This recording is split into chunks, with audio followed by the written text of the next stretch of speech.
Yeah, we're up here at Gary Katz's house pouring a stamped concrete patio. My name is Dana Porter from Advanced Concrete. And what we have is a 3-color process. And we have a chestnut color, which is called the integrated color, which is in the truck itself.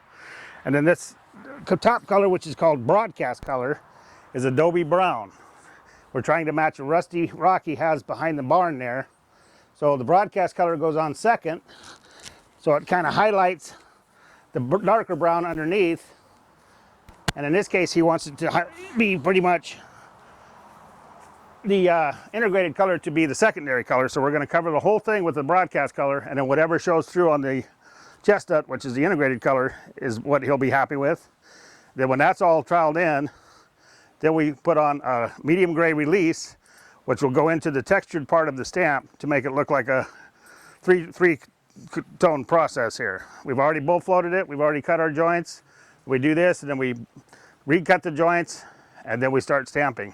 When you're broadcasting, you want to go both directions, otherwise it looks unnatural having all the streaks go the same way.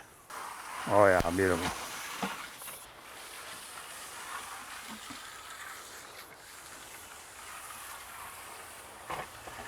You want to throw some of the broadcast color inside the joint, so when you recut it, it looks like the color goes inside to the joint as well. As he's going, I can see the light spots. Gary's looking for a streak and a splab to look at the same time, so you just kind of have to add more as you go until it looks to the consistency that he's looking for. Yeah, as you're broadcasting the color, after you trowel it in, you don't want to blob it all in one spot, because as you see in this one particular area, it has to be sealed. If you don't seal it up and it's all clumped in one area, when you go to stamp it, it creates what they call stamp cracks, which are little cracks because there's no moisture over the top of the color. So you have to make sure that color is sealed in, otherwise you'll get stamp cracks that you won't see until after you're done stamping it.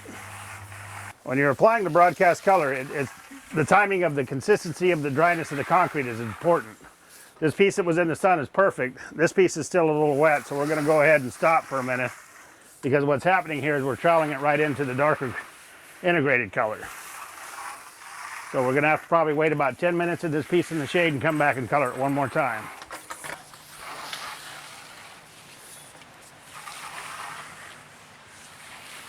I ever open the joints again to blend it in the second color into the joints.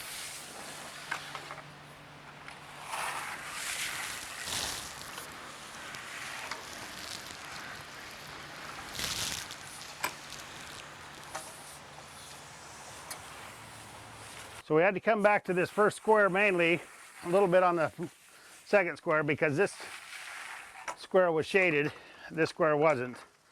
So it was eating up too much color or losing too much of the secondary color into the integrated color. So now that we've came back the second time, it's got about the consistency of the broadcast color that we were looking for. So this square is done and ready to be stamped. Probably have to wait approximately 15 minutes for the stamping process because it's not quite dry enough. Oh yeah, Eddie. What?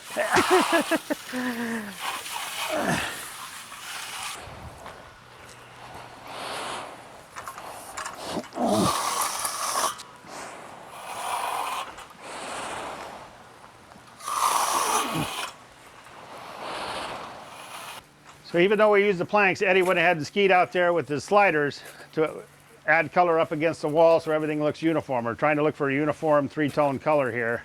It's pretty hard to get it up against the wall without getting out onto your sliders.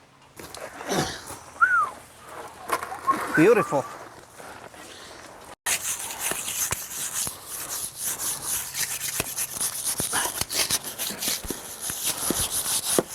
It's perfect, Lana.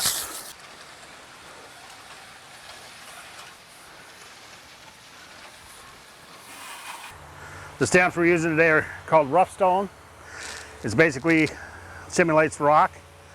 It's one of the easier stamps to use because you don't have to line up any pattern. You try to have the veins going one way and then turn them the other way, but other than that, it's much easier than like London cobble or European fan or any of those other ones that you have to line up each particular mat. But what we're going to do now is put a little release on the stamps and then put release all over the top of the concrete What that does is add the third color and also keeps the stamp from sticking to the concrete when you peel it up and move it from one area to the other. So what Eddie's doing here is putting the release on the stamps, so the stamp, it helps the stamp from not sticking even though you're putting the release on the slab as well.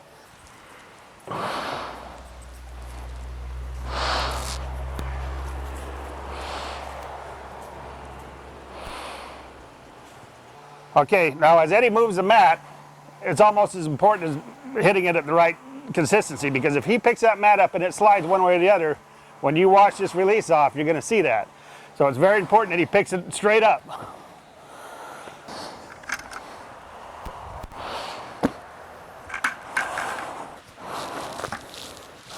Oh.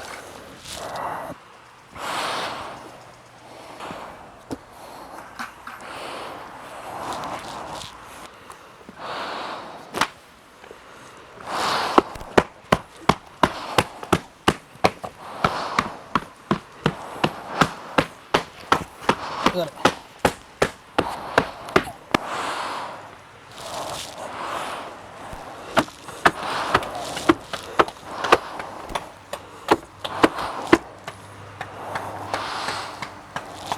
This is very important.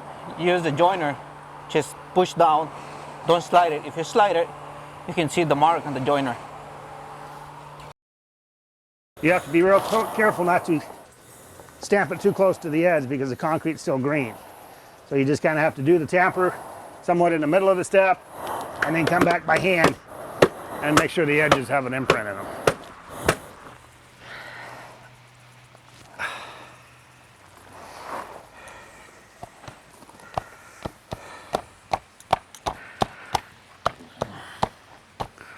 This about completes the stamping process for today. Now you want to try to keep pets or people off it while the graphite's on there, because the graphite is similar or the same thing as they use for fingerprinting.